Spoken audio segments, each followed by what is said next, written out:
வாழ்க வளமுடன். அனைவருக்கும் வணக்கம்.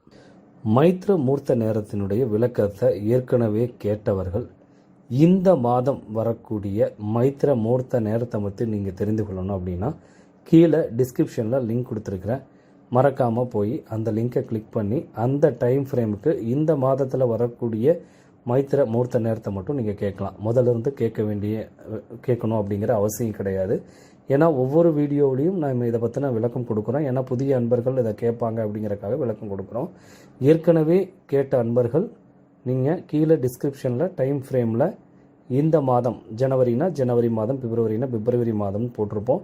அந்த டைம் ஃப்ரேமை கிளிக் பண்ணிங்க அப்படின்னா நீங்கள் டைரெக்டாகவே அந்த டைமை மட்டும் நீங்கள் போய் பார்த்துக்கலாம்.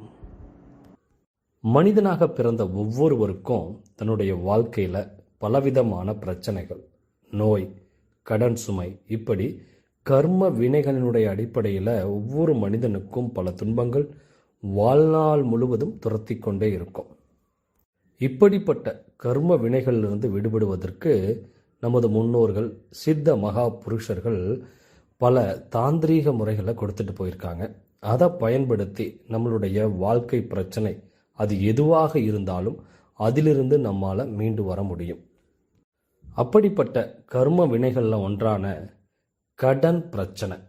இன்றைக்கி பார்த்திங்கன்னா நிறைய பேருக்கு இந்த கடன் பிரச்சனை அப்படிங்கிறது மிகப்பெரிய பிரச்சனையாக இருக்குது. தன்னுடைய வாழ்க்கையவே முடிக்கக்கூடிய அளவுக்கு அது பெரும் துன்பத்திற்கு உள்ளாகக்கூடிய பிரச்சனையாக இருக்கும். அது வீட்டுக்கு வாங்கின கடனாக இருக்கலாம், அல்லது ஒரு மெடிக்கலுக்காக வாங்கின கடனாக இருக்கலாம், குழந்தைகளுடைய படிப்புக்கு வாங்கின கடனாகவும் இருக்கலாம்.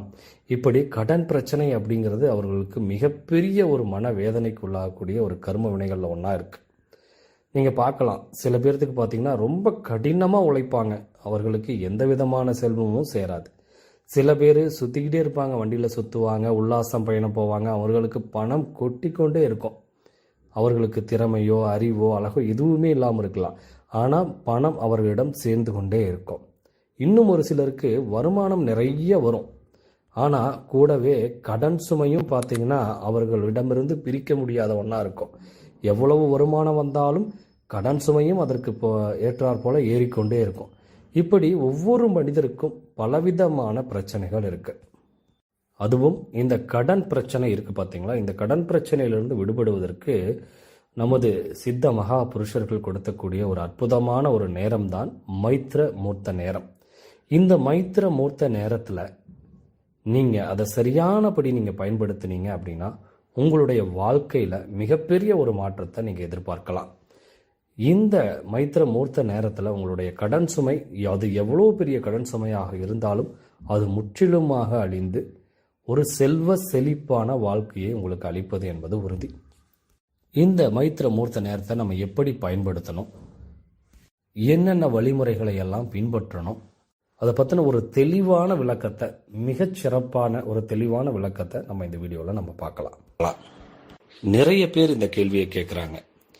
மற்ற சேனலில் பார்த்தீங்கன்னா போடுற நேரத்திற்கும் நம்மளுடைய சேனலில் போடக்கூடிய நேரத்திற்கும் வித்தியாசம் இருக்குது அப்படின்னு சொல்கிறாங்க. அதாவது நம்மளுடைய சேனலில் போடக்கூடிய இந்த மைத்ர மூர்த்த நேரம் அப்படிங்கிறது முழுக்க முழுக்க திருக்கணித பஞ்சாங்கத்தினுடைய அடிப்படையில் நம்ம கணிக்கிறோம். மற்றவர்கள் சில பேர் பார்த்தீங்கன்னா வாக்கிய பஞ்சாங்கம், அது பழமையான ஒரு பஞ்சாங்கம், அந்த பஞ்சாங்கம் நிறைய கோயில்களில் அதை தான் பயன்படுத்துகிறாங்க, அதை ஃபாலோ பண்ணிட்டு வராங்க. ஆனால் திருக்கணித பஞ்சாங்கம் அப்படிங்கிறது திருத்தி அமைக்கப்பட்ட பஞ்சாங்கம், துல்லியமாக கணிக்கப்பட்ட பஞ்சாங்கம். இன்றைக்கு காலையில் சூரிய உதயம் 6:33னா 6:33 நம்ம எடுத்துக்குவோம், 5:59னா 5:59 அதற்படி கணிக்கப்படக்கூடிய பஞ்சாங்கம். ஆனால் வாக்கிய பஞ்சாங்கம் அப்படிங்கிறது காலையில் 6 மணி வரைக்கும் அது முதல் நாளை தான் குறிக்கும். இன்னைக்கு வெள்ளிக்கிழமை அப்படின்னா அடுத்த நாள் காலை 6 மணி வரைக்கும் வெள்ளிக்கிழமை தான். அப்படி தான் அந்த வாக்கிய பஞ்சாங்கத்தை அவங்க எடுத்துக்கிறாங்க. ஆனால் திருக்கணிதத்தினுடைய கணிப்பு அப்படிங்கிறது பார்த்திங்கன்னா கொஞ்சம் துல்லியமாக இருக்கும். அதனால் திருக்கணித பஞ்சாங்கத்திற்கும் வாக்கிய பஞ்சாங்கத்திற்கும் சில நேர வேறுபாடுகள் கண்டிப்பாக இருக்கும். அது அவரவர்கள் மனநிலையை பொறுத்தது. நீங்கள் எதை எடுத்துக்கணுமோ நீங்கள் அதை எடுத்து நீங்கள் பயன்படுத்தி கொள்ளலாம். ஆனால் திருக்கணித பஞ்சாங்கம் நல்ல ஒரு பலனை கொடுத்துருக்கு, நிறைய பேருக்கு நல்ல ரிசல்ட் கொடுத்துருக்கு. அதனால் பெரும்பாலான ஜோதிடர்களும் சரி, ஆன்மீகத்தில் இருக்கக்கூடியவர்களும் திருக்கணித பஞ்சாங்கத்தை தான் பயன்படுத்துகிறாங்க. எந்த நேரத்தை நம்ம மைத்ர மூர்த்த நேரம் அப்படின்னு சொல்கிறோம் அப்படின்னு பார்த்தீங்கன்னா, அஸ்வினி நட்சத்திர நாளில் மேச லக்ன நேரமும் அனுச நட்சத்திர நாளில் விருச்சக லக்ன நேரமும் சேர்ந்து வரும் பொழுது அதை மைத்திர மூர்த்த நேரம் அப்படின்னு நம்ம சொல்கிறோம். சரி, இந்த மைத்திர மூர்த்த நேரத்தை நம்ம எப்படி பயன்படுத்தினா அது முழு பலனையும் தரும் அப்படின்னு பார்க்கலாம்.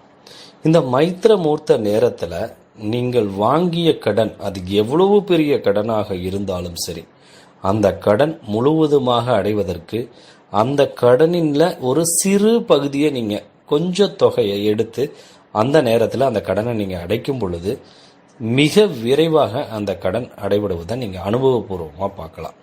நீங்கள் பேங்க்கில் கடன் வாங்கியிருந்தாலும் சரி, வெளியே ஃபைனான்ஸுக்கு வாங்கியிருந்தாலும் சரி, எங்கே கடன் வாங்கியிருந்தாலும், எப்படி கடன் வாங்கியிருந்தாலும் அந்த நேரத்தில் அந்த கடன் முழுமையாக அடைபட்டதாக எண்ணி அந்த கடனை நீங்கள் திருப்பி அளிக்கும் பொழுது அந்த கடனில் இருந்து உங்களால் முற்றிலுமாக விடுபட முடியும்.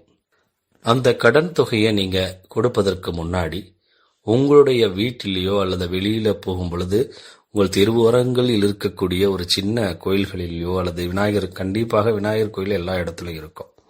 அப்படி கோயிலாக இருந்தாலும் சரி, இல்லை உங்கள் வீட்டிலேயே இருந்தாலும் சரி, அந்த கடனை முழுவதுமாக அடைப்பதற்கு ஒரு சிறு தொகையை எடுத்து உங்களுடைய குலதெய்வத்தை, இஷ்ட தெய்வத்தை நினைத்து வேண்டிக் கொண்டு இன்று இந்த கடனை நான் முழுமையாக அடைக்கப் போகிறேன் என்று மனதார நீங்கள் பிரார்த்தனை செய்து கொண்டு அந்த கடனினுடைய சிறு பகுதியை இந்த மைத்திர மூர்த்த நேரத்தில் நீங்கள் அவரிடத்துல கடன் எங்கே வாங்கினீங்களோ அங்கே நீங்கள் திருப்பி செலுத்தினீங்க அப்படின்னா உங்களுடைய கடன் மிக விரைவாக அடைபடும். அப்படி மைத்திர மூர்த்த நேரம் பார்த்தீங்கன்னா ஞாயிற்றுக்கிழமை வருதுங்க. இப்போது ஞாயிற்றுக்கிழமை வருவதனால நாங்கள் பேங்க்கில் கடன் வாங்கியிருக்கோம், எங்களால் கொடுக்க முடியல அப்படின்னு நினைப்பவர்கள் கூட அந்த பணத்தை ஒரு மஞ்சப்பையில் எடுத்து நீங்கள் பேங்க்கில் கட்டியதா நினைத்து அந்த மஞ்சப்பையில் எடுத்து வைத்து கொண்டு மனதார பிரார்த்தனை பண்ணி நீங்கள் பேங்க்கில் கட்டியதான் நினைச்சு எடுத்து வச்சிருங்க. அதுக்கப்புறம் நீங்கள் பேங்குக்கு போகும்போது அந்த பணத்தை கொண்டு போய் நீங்கள் அங்கே செலுத்திட்டு வந்துடுங்க. இப்படி செய்யும் பொழுது உங்களுடைய கடன் அது எவ்வளவு பெரிய தொகையாக இருந்தாலும் சரி, அது மிக விரைவாக அடைவதை நீங்கள் அனுபவபூர்வமாக பார்க்கலாம். சரி, அப்படி இந்த மைத்திர மூர்த்த நேரம் ஒவ்வொரு மாதமும் 2 முறை வரும். ஒரு சில மாதங்களில் 3 முறையும் இந்த மைத்திர மூர்த்த நேரம் வரும்.